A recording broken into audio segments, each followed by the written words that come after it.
Hello students, previous lecture में हमने basic study कर लिया है एनर्जी एंड पावर सिग्नल का और अब हम कुछ प्रॉब्लम डिस्कस करने वाले हैं।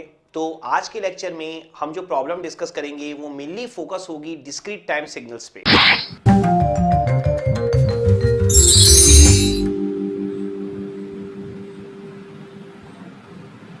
तो बेसिकली अब अगर आप यहां पर ध्यान से देखेंगे तो जो फर्स्ट प्रॉब्लम है हमारी वो है xn is equal to un minus 6। तो यहां पर अगर आप ध्यान से देखें तो xn की वैल्यू आपकी un माइनस 6 है। तो उसे अब आप कैसे सॉल्व कर सकते हैं? तो देखिए ये आपका xn है और ये आपका n है। तो अगर आप सबसे पहले un माइनस 6 को ड्रॉ कर लें तो मैं ऑलरेडी आपको ऑपरेशन ऑन सिग्नल बहुत डिटेल में स्टडी करवा चुका हूं, तो आपको बिल्कुल क्लियरली आइडिया होना चाहिए कि आपको कैसे ड्रॉ करना है। un जो होता है वो कहां से कहां तक होता है? 0 से इंफिनिटी तक 1 1 1 1 1। और un माइनस 6 जो है वो कहां से कहां तक होता है आपका? 6 से लेकर इंफिनिटी तक 1 1 1 1 1। ठीक है, तो जैसे ही आप un माइनस 6 करेंगे तो आपके माइंड में ही पिक्चर बन जानी चाहिए कि दोनों को सब्ट्रैक्ट करने से दोनों में ही 6 से इंफिनिटी तक 1 1 1 1 1 हो जाएगा। तो 6 से इंफिनिटी तक पूरा कैंसल, तो आंसर कहां से कहां तक बचेगा? 0 से लेकर 5 तक। तो यहां पर जो आप आंसर बनाएंगे वो कैसे बच जाएगा आपका? 0 1 2 3 4 5। ठीक है, तो 0 से लेकर आपको 5 तक यहां पर मिलने वाला है 1 1 1 1 1। यहां पर अगर फिर भी किसी को डाउट है तो मैं साइड में आपके लिए बना देता हूं। un आप इस तरीके से बनाएंगे, देख लीजिए 0 से लेकर कहां तक बनेगा आपका? पूरा इंफिनिटी तक 1 1 1। और जो un माइनस 6 है वो आप कहां से स्टार्ट करेंगे? देखिए un माइनस 6 आप स्टार्ट करेंगे 6 से। un माइनस 6 मीन्स क्या होता है आपका? un को आप 6 से राइट साइड शिफ्ट करेंगे, तो जो चीज 0 से स्टार्ट हो रही थी वही चीज किससे स्टार्ट होगी? 6 से। जब दोनों को आप माइनस करेंगे तो देखिए un में 0 से इंफिनाइट तक 1 है और un माइनस 6 में 6 से इंफिनाइट तक 1 है। तो दोनों में ही 6 से इंफिनिटी तक 1 1 1 1 1 है। तो 6 से इंफिनिटी तक 1 माइनस 1 क्या हो जाएगा? 0। लेकिन अगर आप 0 से 5 तक देखेंगे तो un में 1 है लेकिन un माइनस 6 में वो कितना है आपका? 0 है। तो 1 माइनस 0 आंसर क्या आएगा? 1 आ जाएगा। तो आपको 0 से 5 तक यहां पर मिलने वाला है 1 1 1।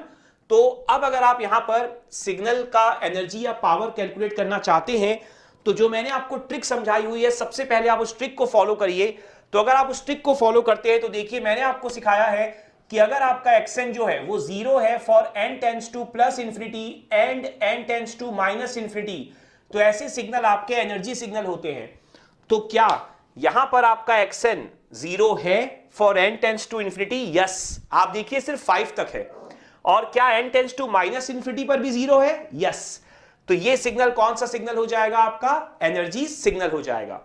तो बस अब आपको एनर्जी का फॉर्मूला अप्लाई कर देना है, summation n equal to minus infinity से plus infinity mod of xn का स्क्वायर। तो आप देखिए यहां पर जो लिमिट होगी वो कहां से कहां तक होगी? 0 से लेकर 5 तक। तो आप रख दीजिए limit n is equal to 0 से 5 मॉड ऑफ xn का स्क्वायर। तो 0 से 5 तक xn की वैल्यू क्या है आपकी? कांस्टेंट है 1 पे, तो आप क्या लिखेंगे? 1 का स्क्वायर।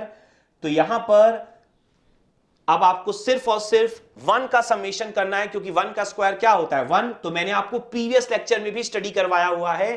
तो आंसर क्या होगा? ध्यान से देखिए 1 plus 1 plus 1 plus 1 plus 1 plus 1, that means 6।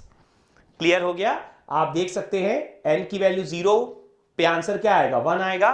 फिर प्लस करेंगे और n की वैल्यू 1 पुट करेंगे, फिर से 1 आएगा। फिर 2 पुट करेंगे, फिर 3 पुट करेंगे, फिर 4 पुट करेंगे, फिर 5 पुट करेंगे।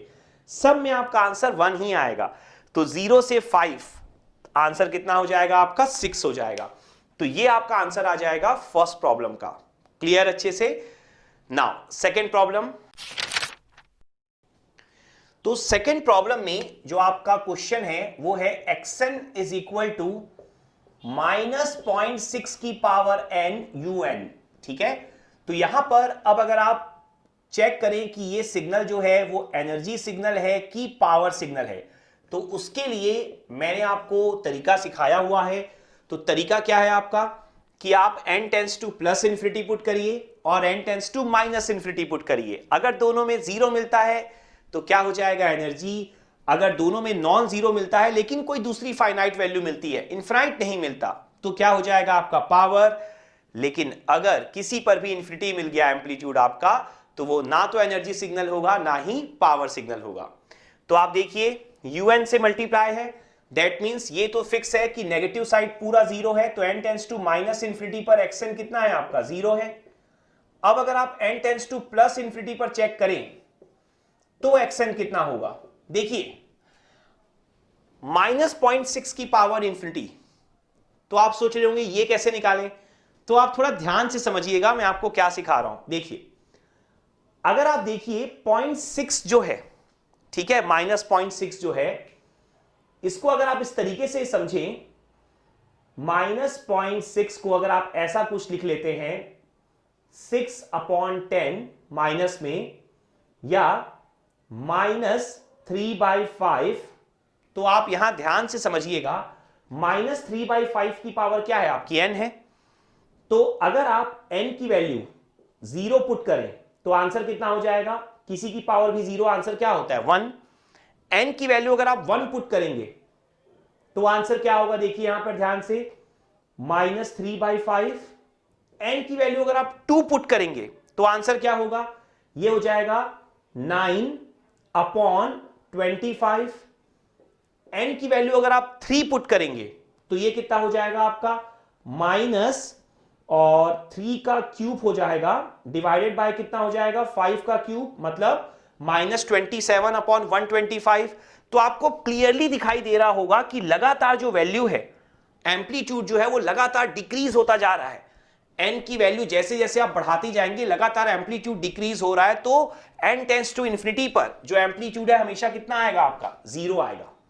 क्लियर है, आप ध्यान दीजिएगा यहां पर आप n की पॉजिटिव वैल्यू पुट कर रहे थे ना, n = 0, n = 1, n = 2, n = 3, right side में एम्पलीट्यूड नेगेटिव मतलब नीचे आप बना रहे होगे, ठीक है, पॉजिटिव मतलब ऊपर बना रहे होगे, लेकिन आप ड्रॉ किस तरफ कर रहे थे, राइट साइड में। n की वैल्यू 0, n की वैल्यू 1, n की वैल्यू 2, n की वैल्यू 3, तो लगातार एम्पलीट्यूड आपका कम होता चला जा रहा था। तो जब भी हमेशा ध्यान रखिए, जब भी आपका a की पावर n का कोई कंसेप्ट हो और उसमें अगर a <1 हो तो हमेशा n टेंस टू इंफिनिटी पर आपको 0 ही मिलेगा, लेकिन अगर a <1 हो तो n टेंस टू इंफिनिटी पर हमेशा आपको इंफिनिटी ही मिलेगा। ये पॉइंट आप हमेशा ध्यान में रखिए। तो ये आपका एनर्जी सिग्नल हो गया, ये हमें पता है। तो एनर्जी का फॉर्मूला क्या होगा, समेशन n = अब आप देखिए un से मल्टीप्लाइड है, तो un का काम क्या होता है, लिमिट डिसाइड करना, हमें हमेशा पता है। तो हम क्या करेंगे, un की वैल्यू को 1 पुट कर देंगे और लिमिट कहां से स्टार्ट कर देंगे, 0 से। तो n की वैल्यू 0 से इंफिनिटी और लिमिट डिसाइड करने के बाद un की वैल्यू कितनी हो जाएगी, 1। तो आंसर क्या होगा, -0.6 की पावर n का होल स्क्वायर। ये पॉइंट भी हमें ध्यान रखना है, ठीक है ना, क्योंकि आपको x² n करना होता है। तो यहां पर आंसर क्या बन जाएगा, summation n = 0 to infinity, power की पावर मल्टीप्लाइड, तो आंसर क्या होगा, -0.6 की पावर 2n। ये यहां पर आपको आंसर मिल जाएगा, ठीक है। तो ये आंसर लिख लेने के बाद अब अगर आप ध्यान से समझें तो यहां पर आप चाहें तो स्क्वायर को अप्लाई कर सकते हैं, ठीक है ना, पावर 2 को अप्लाई कर दीजिए, n को वैसे ही रहने दीजिए। तो देखिए क्या हो जाएगा, जैसे ही आप यहां पर पावर 2 को अप्लाई करेंगे तो माइनस का स्क्वायर भी प्लस हो जाएगा, और 0.6 का स्क्वायर क्या होता है, 0.36, तो ये क्या बच जाएगा, 0.36 की पावर n। तो 0.36 की पावर जैसे ही आपको n मिलेगी, अब आपको इसे सॉल्व करना है। जैसे ही आप सॉल्व कर लेंगे आपको एनर्जी का आंसर मिल जाएगा। तो देखिए अगर मैं इसे 2-3 स्टेप के लिए ओपन करूं तो n की वैल्यू 0 पर क्या होगा, 1, n की वैल्यू 1 पर 0.36, n की वैल्यू 2 पर 0.36 का स्क्वायर एंड सो ऑन। ये कितने टर्म्स होंगे टोटल आपके, इनफिनाइट टर्म। देखिए फिर से आ गया आपका एक और बेसिक्स। अगर आपको पता है तो आप बड़े आराम से क्वेश्चन सॉल्व कर लेंगे, और अगर नहीं आता है तो फिर से एक बेसिक के कारण आप अटक जाएंगे, इतना सारा नॉलेज होने के बाद भी। तो आप समझिए ये है आपकी एक जीपी सीरीज, ठीक है ना। जीपी सीरीज मींस क्या हो जाएगा आपका, second term divide by first term, third term divide by second term. अगर आपका ये रेशियो सेम आता है, जिसे हम कॉमन रेशियो बोलते हैं, तो हमेशा सीरीज कौन सी होती है आपकी, जीपी सीरीज। तो आप देख सकते हैं second term divide by first term कितना है 0.36, third term divide by second term again answer कितना है 0.36। तो ये आपकी जीपी सीरीज है। तो जीपी सीरीज का जो समेशन होता है इनफिनाइट टर्म के लिए, अगर आपको नहीं पता है तो एटलीस्ट आप आज से ध्यान रखिए, जीपी सीरीज का जो समेशन होता है वो होता है आपका a/1 माइनस आर, जहां पर a कहलाता है फर्स्ट टर्म और r कहलाता है कॉमन रेशियो। ये तब होगा जब नंबर ऑफ टर्म्स क्या होंगे, इंफिनिटी होंगे। ये पॉइंट ध्यान रखिएगा, जब नंबर ऑफ टर्म्स n होंगे, फाइनाइट होंगे, तो उसके लिए भी फॉर्मूला आगे आने वाले लेक्चर्स में यूज होगा, तो मैं वहां पर डिस्कस करूंगा। अभी के लिए आपको ये फॉर्मूला ध्यान में रखना है। तो a मतलब फर्स्ट टर्म कितना होगा 1, r मतलब कॉमन रेशियो, मतलब second term divide by first term, third term divide by second term, कितना है आंसर 0.36। तो 1 माइनस 0.36, तो ये आपका फाइनल आंसर हो जाएगा। इसे अब आप खुद से सॉल्व कर सकते हैं। क्लियर हो गया। तो इस तरीके से देखिए बेसिक्स की इंपॉर्टेंस बहुत ज्यादा है, जो मैं हमेशा हर एक लेक्चर में हाईलाइट करता हूं। तो आई होप ये प्रॉब्लम भी यहां पर आपको समझ में आ गई होगी। Now next problem, problem number 3। यहां पर xn आपको दिया हुआ है 3e की पावर j2n। तो यहां पर अगर आप देखेंगे तो आपको e की पावर वाला क्वेश्चन गिवन है। अब यहां पर आपको यह समझना होगा कि आपको एनर्जी निकालनी है कि पावर निकालना है, ठीक है। तो यहां पर जैसा मैंने आपको बोला है कि जनरली जो आपके पीरियोडिक सिग्नल्स होते हैं वो आपके कौन से सिग्नल्स होते हैं, ये आपके होते हैं पावर सिग्नल, ठीक है। तो यहां पर e की पावर j ओमेगा n ऐसा आपका फॉर्मेट है, ठीक है। तो e की पावर j ओमेगा t या e की पावर j ओमेगा n, ये जनरली आपके पीरियोडिक सिग्नल्स को ही शो करते हैं। या इसको आप ऐसे भी समझ सकते हैं e की पावर j2n, इसको आप कैसे लिख सकते हैं, कॉस और साइन के फॉर्म में। और कॉस और साइन जनरली आप उसके लिए क्या निकालते हैं, पावर निकालते हैं, ठीक है। तो यहां पर हम पावर कैलकुलेशन के लिए ही जाएंगे। तो आप ध्यान से देखिए हम पावर कैसे निकाल सकते हैं। तो पावर का फॉर्मूला हम अप्लाई करते हैं, limit n tends to infinity 1/2n plus 1 summation n equal to minus n से plus n mod of xn का स्क्वायर, ठीक है। अब आप इस बात को समझिएगा कि अगर आपको अभी भी थोड़ा सा डाउट है कि ये पावर सिग्नल है कि एनर्जी सिग्नल, तो आप पावर निकाल दीजिए, जो आपको लग रहा है उसको ट्राई कर लीजिए, जो ज्यादा लग रहा है दोनों में से। और अगर पावर फाइनाइट आ गया तो पावर ही होगा, ये गारंटी है, ठीक है ना। तो यहां पर अब आप देखिए summation n equal to minus n से लेकर plus n mod of xn का स्क्वायर, मतलब 3e की पावर j2n के मॉड का स्क्वायर। अब देखिए अगेन एक और बेसिक, क्या आपको ये बेसिक पता है? अगर पता है तो बहुत इजी हो जाएगा प्रॉब्लम आपके लिए। e की पावर j थीटा का मॉड क्या होता है? e की पावर j थीटा चाहे कंटिन्यूअस में दिया हो चाहे डिस्क्रीट में दिया हो, e की पावर j थीटा का मॉड होता है 1। कैसे? देखिए आप e की पावर j थीटा को क्या लिख सकते हैं, cos theta plus j sine theta, और cos theta plus j sine theta का मॉड क्या होता है आपका under root cos square theta plus sine square theta, that means 1। Clear है? तो e की पावर j थीटा को कैसे रिप्रेजेंट करते हैं पहले आपको यह पता होना चाहिए। देखिए थीटा फिर कुछ भी हो, थीटा यहां पर क्या है 2n है, तो e की पावर j थीटा को कैसे रिप्रेजेंट करते हैं ये नॉलेज हमें होना चाहिए। तो ये देखिए कॉम्प्लेक्स नंबर है a प्लस जेबी, तो a प्लस जेबी का मॉड क्या होता है अंडर रूट ए स्क्वायर प्लस बी स्क्वायर। तो ये पॉइंट हमेशा ध्यान रखिए। तो यहां से एक बहुत बढ़िया एडवांटेज हमें मिल गया इस नॉलेज का। अब हम क्या कर पाएंगे, डायरेक्टली इस टर्म को 1 कर देंगे तो आंसर क्या बचेगा 9। तो ये जैसे ही हमें यहां पर 9 मिला, अब आप समझिए अब आपको क्या करना होगा, समेशन करना होगा 9 का समेशन कितनी बार होगा, ध्यान से देखिए। आप यहां पर कहां से कहां जा रहे हैं, माइनस n से प्लस n जा रहे हैं। अब आप खुद सोचिए माइनस n से प्लस n कितनी बार जा रहे होंगे आप। सपोज करिए -3 से +3 जा रहे हैं आप, तो -3, -2, -1, 0, 1, 2, 3, 7 आंसर आएगा। -2 से +2, -2, -1, 0, 1, 2, 5 आंसर आएगा।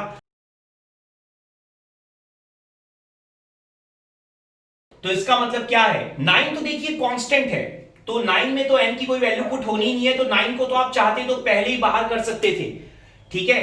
तो इसका मतलब क्या है, आंसर क्या बचेगा, 2n + 1। क्लियर है ना। आप देखिए 9 कांस्टेंट है, 9 को बाहर कर देते तो अंदर क्या बचता, 1 बचता। तो 1 को आपको कितनी बार ऐड करना होता है, 2n + 1 बार। तो 1 को जब आप 5 बार ऐड करते हैं तो 1 + 1 + 1 + 1 + 1 तो 5 आंसर आता है। 3 बार ऐड करेंगे तो 3 आएगा। तो 2n + 1 बार अगर 1 को ऐड करेंगे तो आंसर क्या आएगा, 2n + 1 ही आएगा ना। क्लियर हो गया। तो यहां से अब आपका आंसर क्या बनेगा, limit n tends to infinity. यहां से देखिए n की वैल्यू इंफिनिटी पुट करने की जरूरत ही नहीं थी, क्योंकि 2n + 1 2n + 1 कैंसिल हो गया था। तो आंसर सीधा सीधा आपका क्या आ जाएगा, 9 आ जाएगा। क्लियर हो गया अच्छे से। तो इस तरीके से अगर बेसिक्स आपके साथ है तो आप इस टाइप की प्रॉब्लम बड़े आराम से सॉल्व कर सकते हैं। तो आई होप ये प्रॉब्लम भी आपको अच्छे से क्लियर हो गई होगी। Thank you.